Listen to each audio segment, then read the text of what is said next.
आप सबका आज इस सभा में बहुत बहुत स्वागत। सबसे पहले मैं क्षमा चाहती हूँ क्योंकि मैं जानती हूँ कि आप कई घंटों से मेरा इंतज़ार कर रहे हैं, लेकिन हमारे हवाई जहाज़ को ग्वालियर में उतरने का परमिशन लेट मिला तो 1 घंटे की देरी हो गई और आज अभी मुझे जल्दी जल्दी बोलना पड़ेगा क्योंकि शायद 4:30 बजे तक ही यहाँ से उड़ने का परमिशन है। आज चुनाव का आखिरी दिन है, इसीलिए थोड़ी पाबंदी ज़्यादा भी है। देखिए, सबसे पहले तो सभी माता बहनी, बड़े बुजुर्ग, युवा सभी जनन को नमस्कार, जय जोहार। आज बिरसा मुंडा जी का जन्मदिन है, उनको हम सब नमन करते हैं। भगवान नीलकंठ जी, माँ धोदरा देवी, लौआ देवी जी, ये आपकी धरती है, इस धरती को हम प्रणाम करते हैं। पूर्व मुख्यमंत्री श्री अर्जुन सिंह जी को मैं बहुत अच्छी तरह जानती थी। कांग्रेस के लिए उन्होंने हमेशा सही लड़ाई लड़ी और उनको हम यहाँ आकर सब याद करते हैं। ये इंद्रजीत कुमार पटेल जी की भी धरती है। ये धरती जन सेवा की मिसाल है। यहाँ जितने भी महापुरुष रहे, जितने नेता रहे, उन्होंने पूरे देश को ये दिखाया कि सेवा भाव क्या होता है और किस तरह कम से कम राजनीति का जो मकसद है, जितने भी राजनेता रहे यहाँ के, उन्होंने दिखाया कि राजनीति का मकसद सेवा है और जनता को ही सर्वोपरि रखना है। मेरे परिवार और आपके बीच एक पुराना रिश्ता है।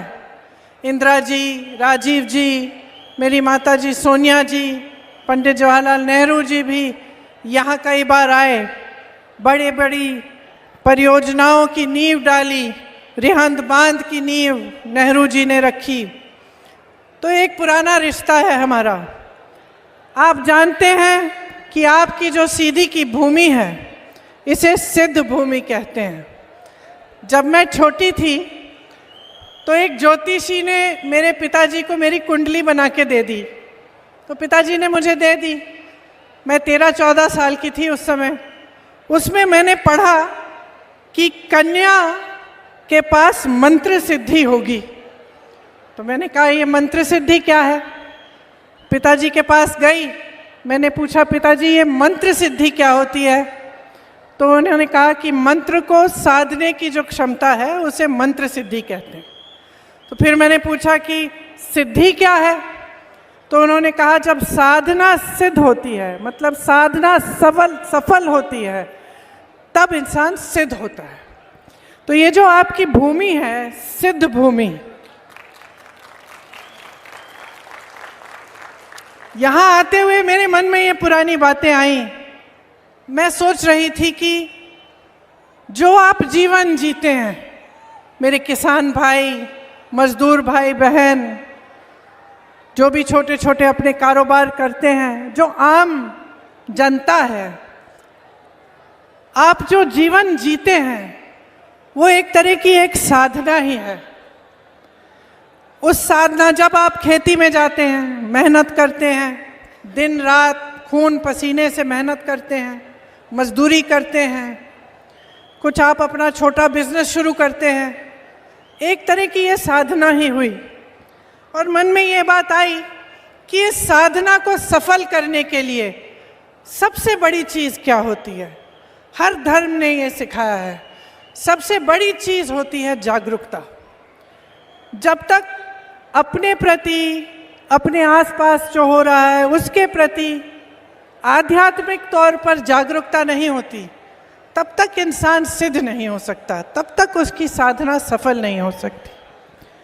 उसी तरह से जो हमारे देश की राजनीति है, मैं कह सकती हूँ कि जितनी भी साधना आप करते हो, जितनी भी आपकी जीवन की तपस्या है, जितने संघर्षों का सामना करते हो, ईमानदारी से जितने काम करने की कोशिश करते हो, उन सब को सफल और सिद्ध करने के लिए आप में एक राजनीतिक जागरूकता होनी ज़रूरी है। आपको ये जानना ज़रूरी है कि आपके लिए जो सरकारें होती हैं, जो नेता आते जाते हैं, वो क्या करने के लिए तैयार है। समय कम है, इसीलिए मैं हर छोटी चीज़ में नहीं जाऊंगी, लेकिन मैं इतना कहूंगी कि मध्य प्रदेश में जो सरकार चल रही है, जो 18 सालों से चलती चली आ रही है, उसने जो आपके लिए किया आपको स्पष्ट दिख रहा है। यहाँ पे जो रोजगार है, 3.5 सालों में इन्होंने 21 रोजगार दिए। जो किसान है वो त्रस्त है, परेशान है, यूरिया नहीं मिलता, किल्लत है, और गोदामों में जो यूरिया है उसको भी बांटने से चुनाव आयोग ने मना इसलिए किया क्योंकि मोदी जी ने अपनी फोटो चिपका दी उस पर।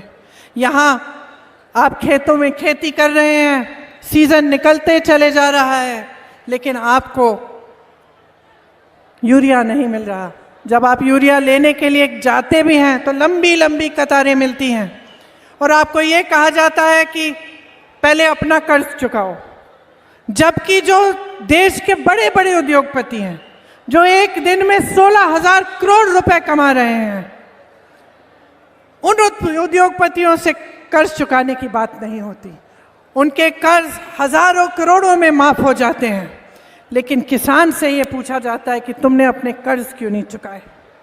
इसी तरह से चाहे मजदूरी देखें, चाहे हम किसी भी स्तर पे देखें, तो आपके जो जीवन के संकट हैं, जो संघर्ष हैं, उसमें आपकी सरकार ने कोई मदद नहीं की। तमाम यहाँ नौजवान बच्चे बेरोजगार हैं, सब ने पढ़ाई की, सब कि माँ बाप ने मेहनत की ताकि उनको पढ़ा के लिखा के उनका अच्छा भविष्य बन पाए। की कि नहीं बहनें? आप मेहनत इसीलिए करती हैं ना कि आपके बच्चों का भविष्य बने, आपका भविष्य मजबूत बने, लेकिन वो मौका ही नहीं मिल रहा है क्योंकि रोजगार नहीं मिल रहे हैं।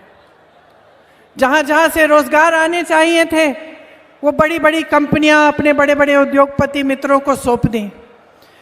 खेती में मिलते थे रोजगार, खेती किसानी ठप हो रही है, उससे कमाना मुश्किल हो गया है। खाद, यूरिया, सब कुछ महंगा हो गया है। पेट्रोल, डीजल, ट्रैक्टर पे जीएसटी लग गया है। मिडिल क्लास के लिए कोई आगे कोई रास्ता ही नहीं दिखता। जो सरकारी कर्मचारी हैं वो ओपीएस चिल्ला चिल्ला के थक गए, कोई सुनवाई नहीं हुई। तो आप अपने प्रदेश में स्पष्ट देख रहे हैं कि 18 सालों के राज में आपको क्या मिला।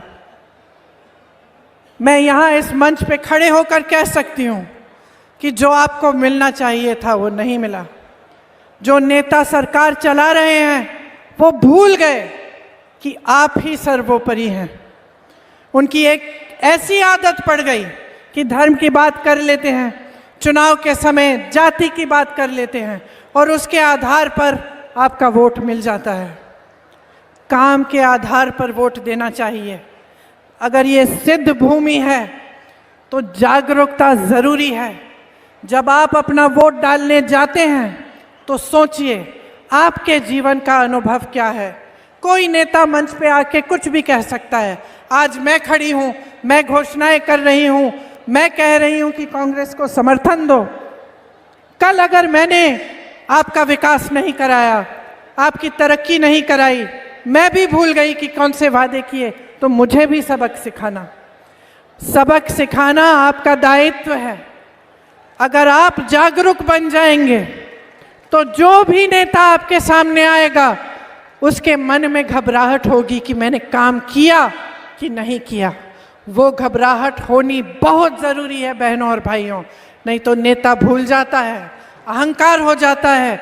18 सालों से सरकार चलती चली जाती है और जनता को नकारा जाता है।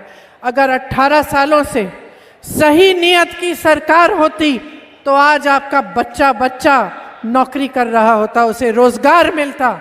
आज का किसान खुश होता जैसे छत्तीसगढ़ में है। छत्तीसगढ़ में 2600 रुपये मिल रहा है धान का। मोदी जी आते हैं, कहते हैं उन्होंने दिलवाया। लेकिन अभी मैं वाराणसी से आ रही हूँ। वाराणसी में जो उनका क्षेत्र है वहाँ 1200 रुपये मिल रहे हैं। यहाँ क्या दाम है धान का, गेहूं का क्या दाम है? हम कह रहे हैं 2600 देंगे। हम एक आधार पर कह रहे हैं, इस आधार पर कह रहे हैं कि जहाँ जहाँ कांग्रेस की सरकार है आज वहाँ पे धान का सही दाम मिल रहा है, आज वहाँ पे स्वास्थ्य की सुविधाएं हैं। 25 लाख तक मुफ्त इलाज हो रहा है राजस्थान में। छत्तीसगढ़ का किसान खुशहाल है, जो पलायन करके चले गए थे वो वापस आ रहे हैं, खेती करना चाहते हैं क्योंकि खेती में रोजगार बढ़ रहा है। यहाँ 7000 से अधिक पाठशालाएं बंद हो चुकी हैं, वहाँ नई नई पाठशालाएं खुल रही हैं। हर जिले में इंग्लिश मीडियम की पाठशाला खुल चुकी है और महिलाओं को 50% उनमें आरक्षण मिल रहा है। तो आप खुद देखिए शिक्षा के लिए क्या किया, स्वास्थ्य की मध्य प्रदेश में क्या सुविधाएं हैं। छत्तीसगढ़ बगल में है, छत्तीसगढ़ में महिलाओं के लिए खास क्लिनिक बनाई है। मैं ऐसी महिलाओं से मिली हूँ जिन्हें गौठान में रोजगार दिलवा कर उनके 1 लाख से 6 लाख रुपए की आमदनी हो गई है।